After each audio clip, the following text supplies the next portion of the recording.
Okay, so I decided to talk about the Spratly Islands that we learned about recently in class. That was pretty interesting, the multiple claimants to the islands, and kind of wanted to look into it a little further. So, um, as you can see on the map here, there's a few major claimants: China, Vietnam, Malaysia, Taiwan, the Philippines, and also Brunei, which kind of has a small claim, but we'll start with the largest first. Actually, start with the uh, international laws governing the international waters. So the United Nations Conventions on the Law of the Sea basically decides who um, owns or has authority over um, water space. Traditionally, or I guess more directly, 12 miles, nautical miles off of the coast of any country is technically national waters, but then beyond that, up to 200 nautical miles is the UN can grant exclusive economic zones, or also depending on if there's a continental shelf, countries will get the rights to the mineral rights to those continental shelves to just as a side note, the U.S. didn't sign this agreement, basically because they didn't agree with the UN's authority over international waters and mineral rights in international waters, because we want to drill wherever we want to drill. So that's just a side note. But so let's start with China. And as you can see from the map here, China is claiming basically the bulk of the South China Sea, including the Spratlys, uh, all of the Spratlys, and the Paracels. Um, and this kind of infringes on the Philippines exclusive economic zone, which does extend 200 miles from the coast. Anyhow, their historical claims are that the Chinese discovered these islands, over 2,000 years ago, and that there's artifacts there that show this, but the international community really doesn't agree with this, and most importantly, the United Nations doesn't either.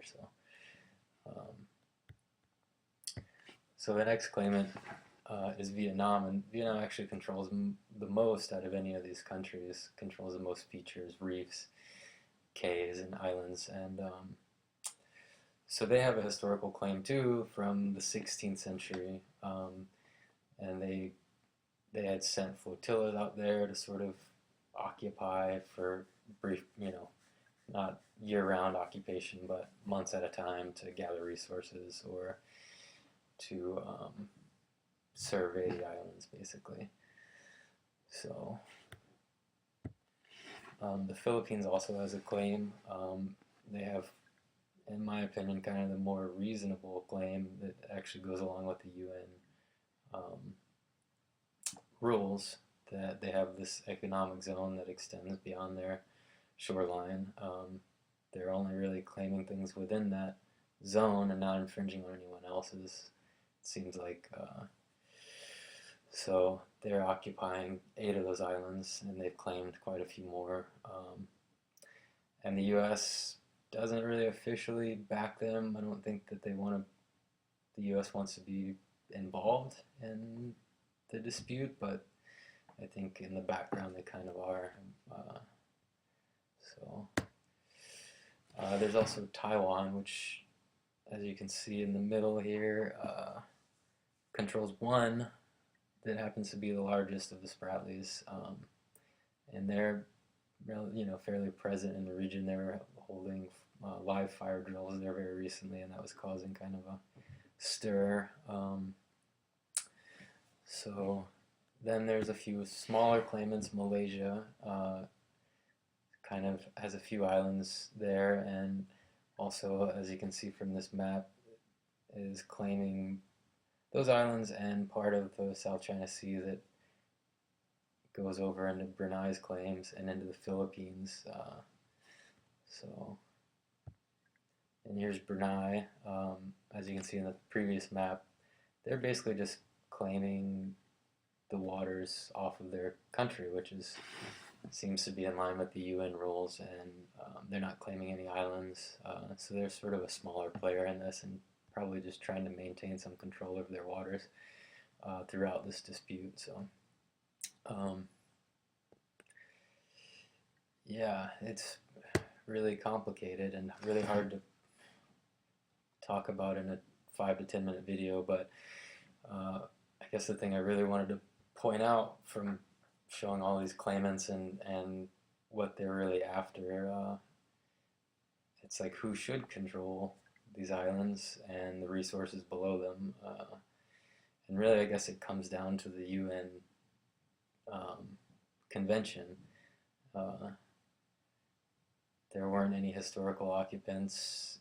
Nobody's really occupying the things year round except for a couple of islands here and there. And the UN states that if, it's unclaimed if nobody has historical claim or is actively occupying the islands and everything. And so everything else really falls under the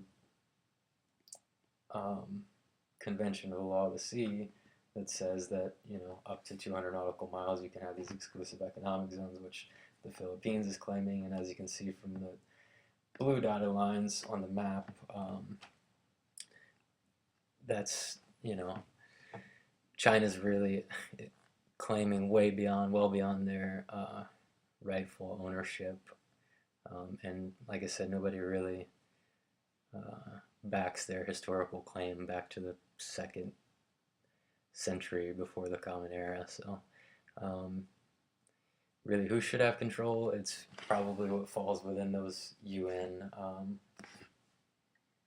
the Convention of the Law of the Sea, that 200 nautical miles, and then, where those borders fall, where countries are adjacent.